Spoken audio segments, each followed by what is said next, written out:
سرکار غوث پاک رضی اللہ تعالیٰ عنہ پردہ فرمائے، انتقال ہوا غوث پاک سرکار کا. آپ کو قبر شریف میں مزار اقدس میں لٹا دیا گیا. فرشتے آئے آ کر کہنے لگے من ربو کا. غوث پاک سے سوال کرے من ربو کا. تو غوث پاک نے کہا پہلے میرے سوال کا جواب دو، پھر میں تمہیں تمہارے سوال کا جواب دیتا ہوں. بولے عبد القادر آپ کے کیا سوال ہیں کہ جب میرے دادا آدم علیہ السلام کی تخلیق ہو رہی تھی تو تم نے الزام لگایا یہ دنیا میں جا کے قتل کریں گے. فرشتے پریشان ہو گئے. بولے یہ باپ رے باپ، عبد القادر نے تو پکڑ لیا ہے. بولے تو فرشتے عرض کرنے لگے اے عبد القادر، جب یہ واقعہ ہوا تھا آدم علیہ السلام کا، جب اللہ نے پوچھا، جب ہم نے جواب دیا، ہم دونوں تھوڑی تھے، وہاں تو پورے فرشتے تھے، آپ سب سے پوچھو. تو بولے جاؤ سب کو جمع کرو، میں پوچھنے آ رہا ہوں. بولے سارے فرشتوں کو انہوں نے جمع کیا اور جا کر سب فرشتے عرض کرنے لگے اے اللہ عبد القادر نے پکڑ لیا ہے، وہ ہم سے سوال کرنے لگے ہیں. تو رب نے فرمایا جب عبد القادر پوچھتا ہے تو میرے فرشتوں جواب دو. فرشتے پریشان ہو گئے. سرکار غوث پاک کی روح پہنچی، غوث پاک پوچھنے لگے، فرشتے عاجز آ گئے، سوال کا جواب نہیں دے سکے. تو کہنے لگے اے اللہ ہمیں عبد القادر کے ان سوالوں سے بچا لے. تو رب فرماتا ہے عبد القادر ان کو چھوڑ دو.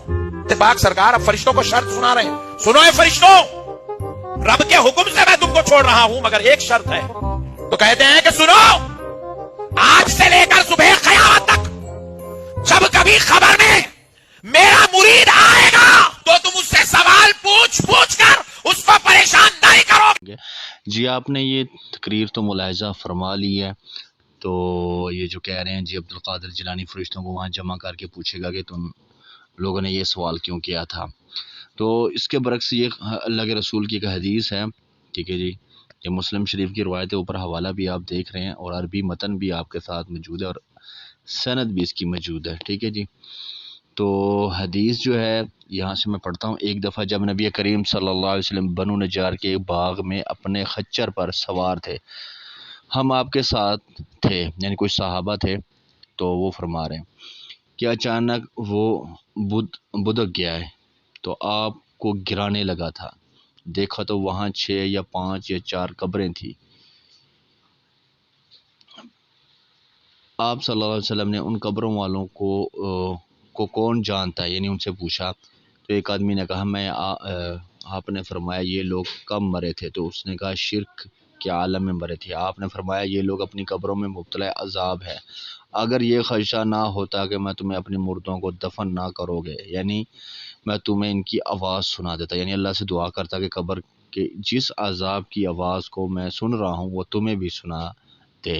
پھر آپ صلی اللہ علیہ وسلم نے ہماری طرف رخ انور پھیرا اور فرمایا آگ کے عذاب سے اللہ کی پناہ مانگو. سب نے کہا ہم آگ کے عذاب سے اللہ کی پناہ میں آتے ہیں. پھر آپ نے فرمایا قبر کے عذاب سے اللہ کی پناہ مانگو. سب نے کہا ہم قبر کے عذاب سے پناہ میں آتے ہیں. پھر آپ نے فرمایا تم فتنوں سے جو ان میں ظاہر ہیں اور جو پوشیدہ ہیں اللہ کی پناہ مانگو. ہم سب نے کہا ہم فتنوں سے جو ظاہر ہیں اور پوشیدہ ہیں اللہ کی پناہ میں آتے ہیں. آپ صلی اللہ علیہ وسلم نے فرمایا دجال کی فتنے سے اور اللہ کی پناہ مانگو. سب نے کہا ہم دجال کے فتنے سے اللہ کی پناہ میں آتے ہیں. تو یہ عبد القادر جیلانی کس حساب سے کہہ رہے ہیں جی کہ وہاں فرشتوں کو جمع کریں؟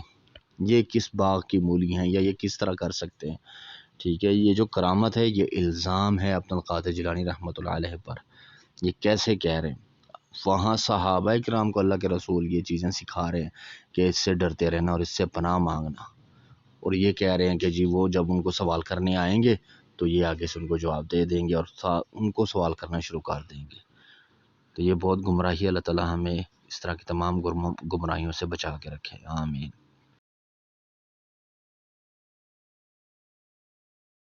وجاءت